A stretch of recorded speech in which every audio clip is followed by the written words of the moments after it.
Um, but it really was a little bit over a year ago that I really understood what competitive curling means when the Mexican Curling Federation called me and Rami Cohen up and said, "Well, there's a chance to go to the World Mixed Double Championship." And we're like, "What?" And so then we were all in. So the Mexican Curling Federation reached out to you. Were you involved in getting the curling federation started, or and then how did they find you? Like how did this all come to be basically? Sure. In terms of us contacting them or vice versa, I think it was a mixture of things. They started putting out the word that a Mexican Curling Federation had been created. And I think those of us who curl, which are mostly Mexican expats, we live in Seattle, we live in San Francisco, in Vancouver, and Toronto, we started reaching out towards them also. And so eventually, among the available curlers, and depending on how much experience we had, and the events available. And Rami Cohen and I teamed up for this first event. So it was a little bit of a back and forth to figure out what we were going to do.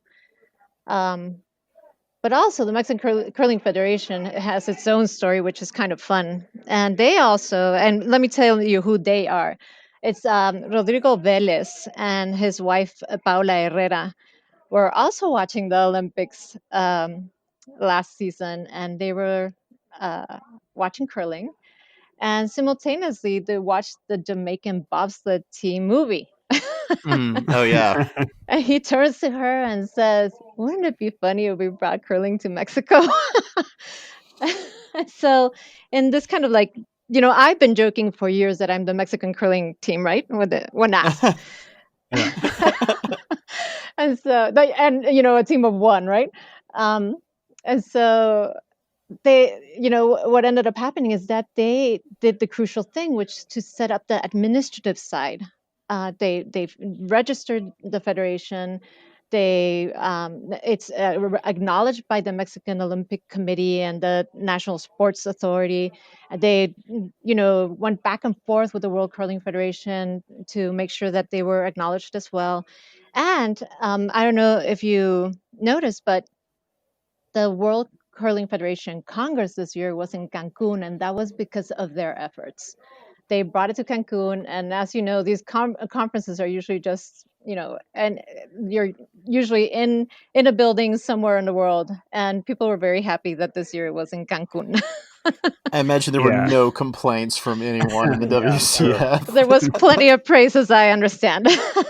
I imagine it will be going back. Maybe it's Sao Paulo next year. We know who knows. That's right. Yeah. But yeah, so and then also right now, Rodrigo is also working on setting up a club.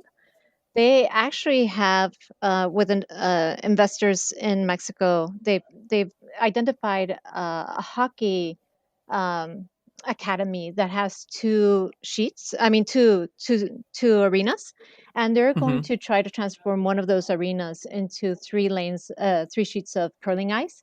And they basically have everything down there except, once again, like with the Bay Area Curling Club, they need some permitting, they need some modifications to the building, and once they get that done, there might be, the first curling dedicated ice in Latin America. Oh, that would be huge. Oh wow. Hmm. I know I think we're Sao Paulo, the Brazilian Federation is also trying to set up their ice. So who knows who will go first, Mexico, Brazil, or the Bay Area? What's the growth potential for the Americas zone? We now have three Latin American countries, yourselves, Brazil, Guyana, along with the US and Canada. Are there other countries that could potentially start curling programs, or are we going to be at this five for a little bit, do you think? Like, what's the growth potential of the Americas zone?